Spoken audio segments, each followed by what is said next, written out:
प्रशिक्षण शिविर के जरिए सपा कार्यकर्ताओं में जोश भरने पहुंचे सपा मुखिया अखिलेश यादव ने 2024 में होने वाले लोकसभा चुनाव के अभियान की शुरुआत की। लखीमपुर खीरी में आयोजित 2 दिवसीय कार्यकर्ता प्रशिक्षण शिविर में कार्यकर्ताओं को सफलता के मंत्र दिए।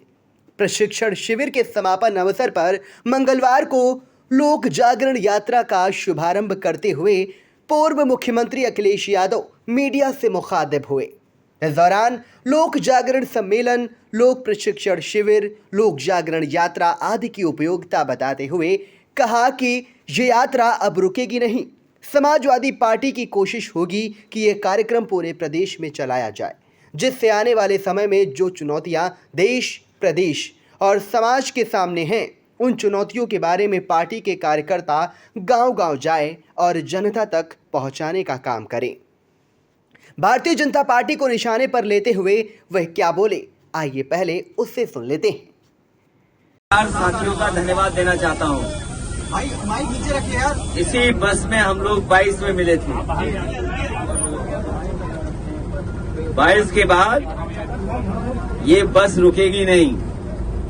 माइक नीचे लोक जागरण यात्रा, लोक जागरण सम्मेलन, लोक जागरण प्रशिक्षण शिविर, इसी तरह से समाजवादी पार्टी की कोशिश होगी पूरे प्रदेश में चलाएं, जिससे आने वाले समय में जो चुनौतियां हैं समाज के सामने, देश के सामने और प्रदेश के सामने, उन चुनौतियों के बारे में पार्टी के कार्यकर्ता गांव-गांव जाएं, जनता तक पहुंचाने का काम करें। क्योंकि भारतीय जनता पार्टी लगातार प्रोपेगेंडा करके, लगातार झूठा प्रचार करके, जो हमारे लोकतांत्रिक मूल्य हैं, जो हमें आजादी मिलने के बाद इतने लंबे संघर्ष, देश को स्वतंत्रता आंदोलन में जो लोग शहीद हुए, जिन लोगों के सपने थे, इस अमृत काल से पूरे नहीं हो रहे हैं। ये अमृत काल केवल नाम का है। सपा मुखिया अखिलेश यादव ने लोक जागरण यात्रा को जरूरी बताते हुए कहा कि इसमें माताएं, बहनें, पुरुष, नौजवान सबको जोड़ने का काम करेंगे। भाजपा को संविधान और कानून ना मानने को लेकर अखिलेश यादव ने कटघरे में खड़ा किया। उन्होंने कहा कि बीजेपी ने किसानों को दोगुनी आय का सपना दिखाकर बर्बाद कर दिया है। महंगाई, अन्याय और प्रदेश में कार्यवाहक डीजीपी रखे जाने को लेकर सपा राष्ट्रीय अध्यक्ष योगी सरकार पर किस तरह हमलावर हुए, उसे भी सुन लीजिए। लोक जागरण यात्रा इसलिए कि इससे लोगों को जोड़ा जाए, माताएं, बहनें, पुरुष, नौजवान सबको जोड़ने का काम करेंगे। और जिस तरीके से भारतीय जनता पार्टी संविधान को नहीं मान रही, कानून को नहीं मान रही, धज्जियां उड़ा रही है, किसानों को सपने दिखाए आए दोगुना आय के, लेकिन किसानों को बर्बाद कर दिया, चरम सीमा पर महंगाई पहुंचा दी, चरम सीमा पर बेरोजगारी पहुंचा दी और चरम सीमा पर अन्याय पहुंचा दिया। क्या कोई कल्पना कर सकता है उत्तर प्रदेश जैसा बड़ा प्रदेश, वहां पे कार्यवाहक डीजीपी, और कार्यवाहक डीजीपी इसलिए जिससे पुलिस से मनमानी काम कराया जा सके, किसी की भी हत्या कराई जा सके, जिससे किसी को भी लूटा जा सके, किसी की भी पिटाई की जा सके, किसी के साथ भी अन्याय कराया जा सके, इसलिए ये सब हो रहा है। क्या होता है सब? हम न जाने किस जमाने से हिंदू हैं, हम जन्म से हिंदू हैं। बीजेपी बताए कि नहीं है क्या? देखिए, बीजेपी चाहती है किसान पे बहस न हो। वो थार पे जवाब ही नहीं है उनके पास। जो कन्नौज में हुआ है उसका जवाब ही नहीं है कि सांसद पीट रहा पुलिस को। जो बीजेपी ने इल्लीगल बिल्डिंगें बनाई हैं, और मैं तो पत्रकार साथी से कहूंगा, ये पत्रकार साथी मुझे बड़ा जिम्मेदार लगता है। अयोध्या, गोरखपुर, लखनऊ, यहां पर रजिस्ट्रियां निकलवाओ और देखो सबसे बड़ा भूमाफिया कौन निकलेगा। उत्तर प्रदेश में किसान और नौजवान सभी दुखी हैं। देश को लोकतंत्र और संविधान का खतरा है। सपा कार्यकर्ताओं में ऊर्जा का संचार करते हुए कहा कि लोकतंत्र को जिस तरह चोट पहुंचाई जा रही है, उन चुनौतियों का मुकाबला समाजवादी लोग आने वाले समय में करेंगे। उत्तर प्रदेश में गेहूं, धान की खरीद और गन्ना मूल्य के भुगतान पर सरकार को कटघरे में खड़ा करते हुए सपा मुखिया ने कहा, देश को संविधान का खतरा, लोकतंत्र पे जिस तरीके से चोट पहुंचाई जा रही है, उन चुनौतियों का मुकाबला करने का काम समाजवादी लोग आने वाले समय में करेंगे।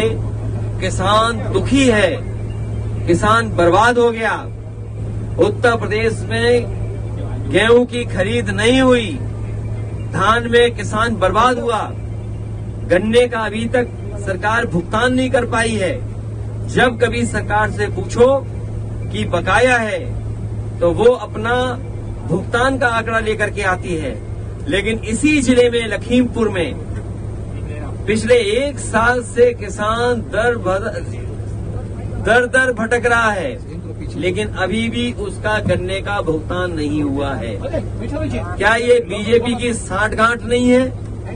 क्या उद्योगपतियों से खरीदवा दिया गेहूं और उद्योगपतियों के इशारे पे नहीं कर रहे हैं भुगतान? वहीं किसान के बाद नौजवान दुखी है। अग्निवीर जैसी टेम्परेरी नौकरी, आदि अधूरी राष्ट्र सेवा का जो सपना दिखा रही भारतीय जनता पार्टी, उससे नौजवान दुखी है। ये जो आउटसोर्स से आरक्षण से खिलवाड़ हो रही है, लगातार प्राइवेटाइजेशन से जो आरक्षण से खिलवाड़ हो रही है। समाजवादी पार्टी के राष्ट्रीय अध्यक्ष अखिलेश यादव ने बाबा साहब डॉक्टर भीमराव अम्बेडकर और काशीराम का जिक्र करते हुए कहा कि उन्होंने जो फौज तैयार की थी उसका साथ समाजवादी पार्टी लेगी।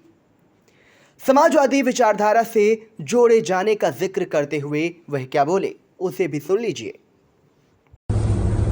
समाजवादी पार्टी का बहुत अच्छा अनुभव रहा है, इसलिए बाबा साहब भीमराव अम्बेडकर जी के रास्ते और मान्यवर काशीराम जी ने जो फौज तैयार की थी उसका साथ समाजवादी पार्टी लेगी और बड़ी संख्या में समाजवादी पार्टी का अभियान रहेगा कि बहुजन समाज को समाजवादी विचारधारा से जोड़ा जाए।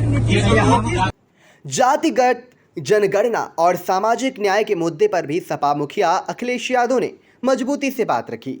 सपा प्रमुख ने कहा कि समाज में दूरियां तभी कम होंगी जब हम सामाजिक न्याय के रास्ते पर चलेंगे। सामाजिक न्याय और जातिगत जनगणना की वकालत करते हुए सपा मुखिया अखिलेश यादव ने कहा, उसे भी सुन लीजिए। खिलवाड़ हो रही है, यूनिवर्सिटियों में एक ही रंग, एक ही विचारधारा के लोगों को बैठा करके नौकरियों पर हमला हो रहा है। इन सब चीजों से मुकाबले के लिए, जनता को जागरूक करने के लिए समाजवादी पार्टी का इसी तरह के कार्यक्रम लगातार चलते रहेंगे। लोक जागरण यात्रा और समाज में और दूरियां तभी कम होंगी जब हम सामाजिक न्याय के रास्ते पर चलें, और सामाजिक न्याय का रास्ता बिना जाति जनगणना के पूरा नहीं हो सकता। और जाति जनगणना से सामाजिक न्याय भी मिलेगा, समाज भी मजबूत होगा, लोकतंत्र भी मजबूत होगा और जाति जनगणना से लोकतंत्र और संविधान पर ज्यादा जनता का भरोसा बढ़ेगा।